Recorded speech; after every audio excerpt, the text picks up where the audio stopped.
안녕하세요. 저는 결혼 3년차 대한민국의 평범한 30대 가장입니다.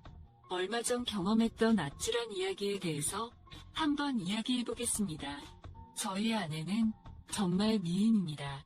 아내뿐만 아니라 저희 처갓집이 전부 다 미인이에요.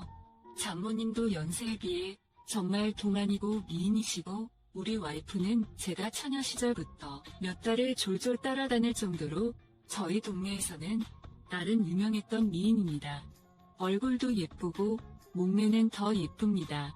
결혼한 이후에도 바다로 휴가를 가거나 하면 와이프의 수영복 입은 모습을 보고 20대부터 50대 남자들까지 모두 다 군침을 흘리며 쳐다봅니다. 저는 모두의 시선을 한몸에 받는 아내를 보면서 괜히 뿌듯해지곤 하죠. 그리고 아내와 4살 차이 나는 저희 처제도 정말 장난 아닌 미인입니다. 처제는 본인의 외모를 활용해서 본인을 모델로 한 쇼핑몰을 하고 있는데, 여성복을 파는 쇼핑몰이지만 왠지 모르게 여자보다는 남자 손님이 많다고 합니다. 외모도 예쁘고 능력 있는 처제라서 어딜 가든지 남자가 줄줄 따라다닙니다. 하지만 처제는 이상하게도 최근 몇 년간 남자친구 만나는 걸 본 적이 없어요. 말로는 남자에 관심 없고 일하는 게 더 좋다고는 하지만, 한참 젊고 예쁜데 주변에 멋지고 잘생긴 남자가 한 트럭은 될 텐데 남자에 관심이 없다는 게 저는 이해가 가질 않더라고요. 하지만 어차피 제가 데리고 살 것도 아니고 본인 인생 본인이 알아서 하겠지 하고 그냥 신경 쓰지 않기로 했습니다. 저는 아내와 결혼하기 전에 작은 중소기업에서 대리로 일하고 있었는데, 결혼하고 나니 처제의 쇼핑몰 사업이 워낙 커지는 바람에 지금은 처제 밑에서 일하고 있습니다. 주변 친구들에게 처제가 사장이라고 하면 저보고 한심하다고 자존심도 없냐고 하지만, 처제가 결혼 선물로 외제차를 사줬다고 하면 다들 아무 말도 못합니다. 남자 자존심이 밥 먹여주는 시대도 아니고 이전에 다니던 중소기업보다 월급도 2배가 넘게 주는데 그걸 마다할 바보가 어디 있습니까? 회사 내에서는 모두 6명이 일을 하고 있는데 저 빼고 모두 여자입니다. 젊은 여성복을 판매하는 일이라 전부 20대 여자들인데, 패션 회사인 만큼 다들 스타일도 좋고 한미모하는 사람들이라 어떨 때는 제가 눈둘 곳이 없을 만큼 사내 분위기는 천국과도 같습니다. 오죽했으면 처제가 저를 자기 회사에 들여보내면서 절대로 한눈 팔고 바람 피면 안 된다고 신신당부를 할 정도였겠습니까? 하지만 아무리 다른 사람들이 예쁘다고 한들 저희 와이프의 미모에 비할 수 있는 사람은 아무도 없었기 때문에 저는 바람 근처도 가지 않고 지금까지 잘 버티고 있었어요. 하지만 올 초에 저희 와이프가 임신을 하게 되면서 상황이 달라졌습니다. 저는 그전까지는 빨리 아이를 가졌으면 좋겠다는 생각만 하고 있었는데, 막상 아내가 아이를 가졌더니만 정말 큰 문제가 생기더라고요.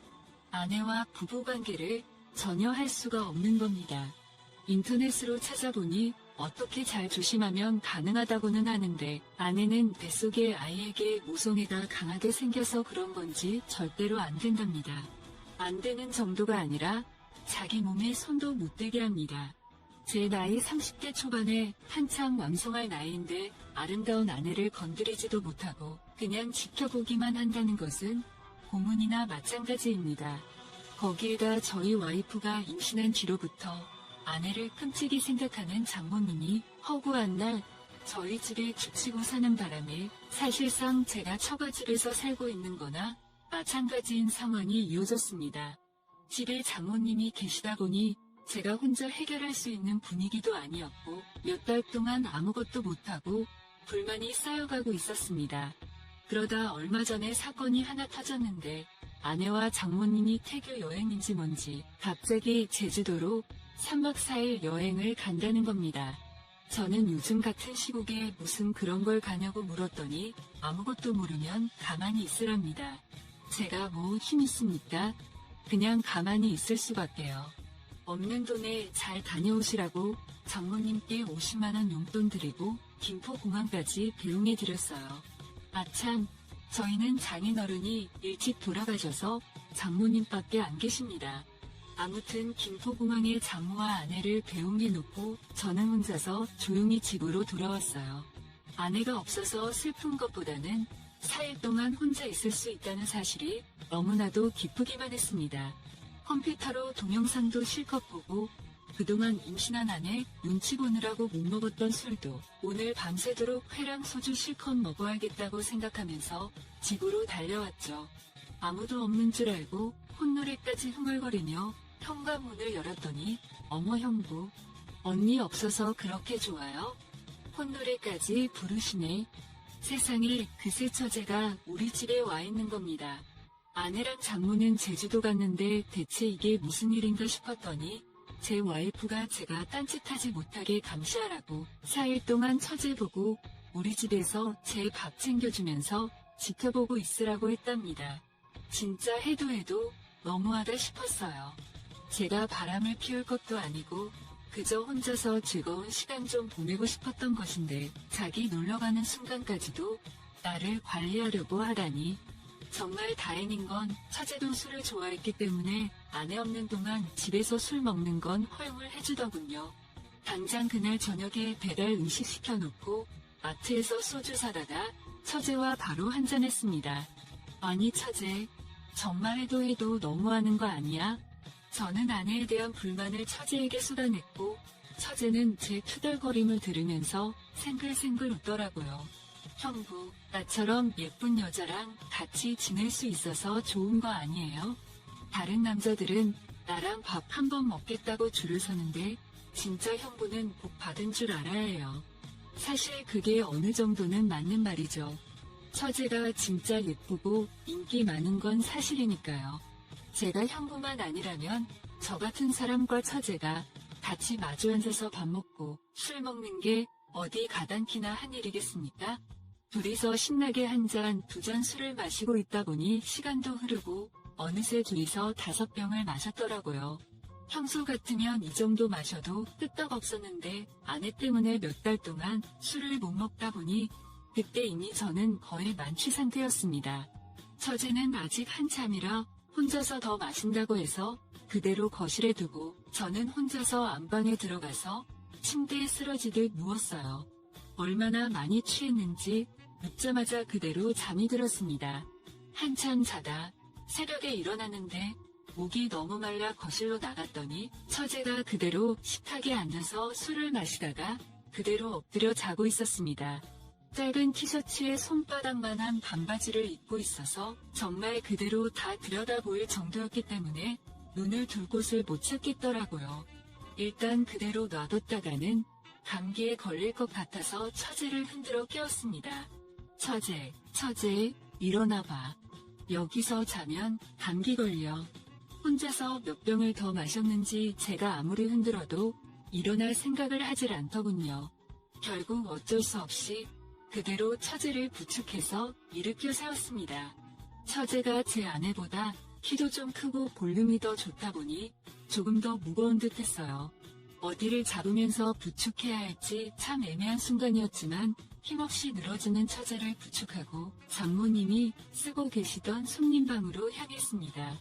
침대 위에 처제를 눕히는데 갑자기 처제가 잠꼬대를 하는지 저를 끌어당기더라고요. 순간 처제의 바디워시 냄새와 술 냄새가 섞여서 좋은 향기가 제 코 속으로 훅 들어왔고 정신을 차릴 수가 없더라고요. 정말 처제만 아니라면 그 순간 이성을 놓아버렸을지도 모릅니다.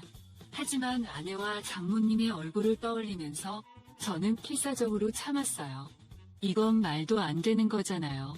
혼자서 머릿속으로 예고가도 불러보고 어떻게든 진정한 다음에 처제의 품 안에서 조용히 빠져나오기 위해서 슬금슬금 몸을 일으켰습니다. 그러자 처제가 갑자기 잠꼬대를 하는 건지 제게 입을 맞추기 시작했고 그때까지 간신히 붙들고 있던 제 이성도 날아가 버렸습니다. 미친 듯이 입술을 맞추고 5단으로 손까지 들어갔죠. 술에 취해서 몸에 힘이 없는 처제라 제가 모든 걸 다 했습니다. 마음속에 응어리진 그 욕구를 다 쏟아냈죠. 정말 화물한 순간이었지만 짧게 스쳐 지나갔습니다. 마음 놓고 천천히 길게 즐기지는 못하겠더라고요.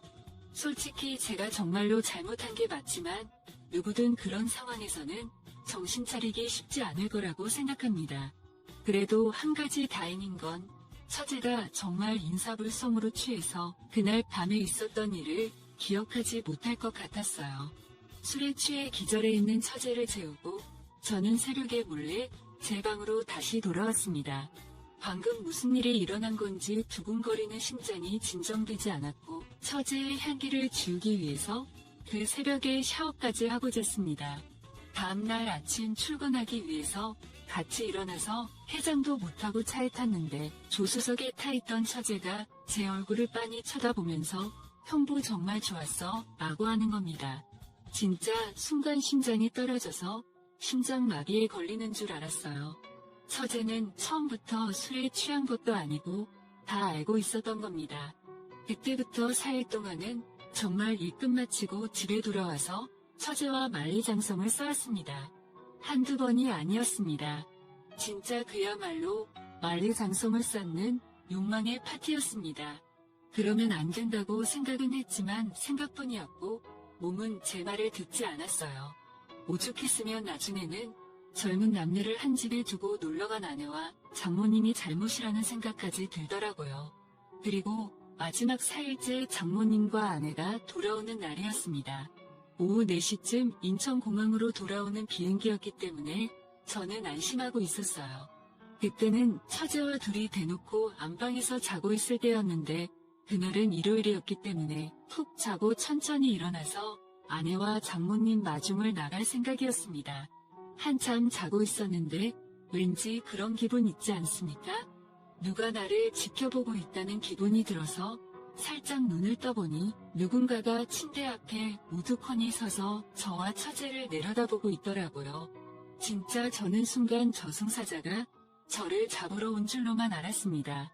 그 저승사자는 바로 장모님이었고 저와 눈이 마주치자마자 뛰어나가서 칼국수 해먹을 때 쓰는 홍두깨를 가져와서 저와 처제를 두들겨 패기 시작했습니다. 정말 천만다행인 건 아내가 자기 친구한테 선물 주고 온다고 중간에 내렸고 장모님만 먼저 집에 들어온 것이었어요.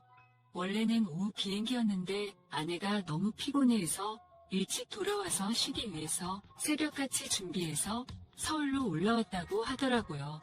저와 처제는 장모님에게 두들겨 맞아서 두들겨 맞은 채로 장모님께 싹싹 빌었고 화가 머리끝까지 났던 장모님은 한참을 저희 둘을 씩씩거리며 노려보다가 그래도 딴 여자랑 바람 안 난 게 다행인 건지 하시면서 그냥 이거는 우리만 아는 비밀로 하자고 넘어갔습니다. 아내가 알았다가는 진짜 제가 죽던 우리 가족 중에 누구 하나는 죽었을 겁니다. 그날 이후 장모님과 처제 그리고 저만 아는 비밀이 생겼고 아내는 절대 모르게 죽을 때까지 무덤까지 가지고 들어가기로 하고 살고 있습니다. 지금도 회사에서 매일 처제와 마주치는데 솔직히 한번 붙은 불이 쉽게 꺼지겠습니까? 장모님도 어느 정도는 아는 것 같은데 같은 회사에서 일하다 보니 떼어놓을 수도 없고 골치 아파서 신경 안 쓰기로 하신 것 같아요. 다행히 아내는 절대로 모르고 있으니 다행이다 싶기도 하고 요즘 만삭이기 때문에 한참 예민해서 집에 들어가면 잘해주고 있습니다. 오히려 처제와 이런 일이 생겨서 그런 건지 몰라도 아내한테도 더 잘하게 되더라고요. 약간 미안한 마음도 들지만 애초에 아내가 만든 상황이라서 어쩌겠습니까? 미안한 만큼 더 잘해주고 처제 말고는 다른 여자에게 눈길도 주지 않을 겁니다. 그리고 무엇보다 저의 기술에 처제가 너무 만족하고 있다는 걸 느끼고 있습니다. 저를 인정해주는 사람에게 저도 더 열심히 하게 되더라고요.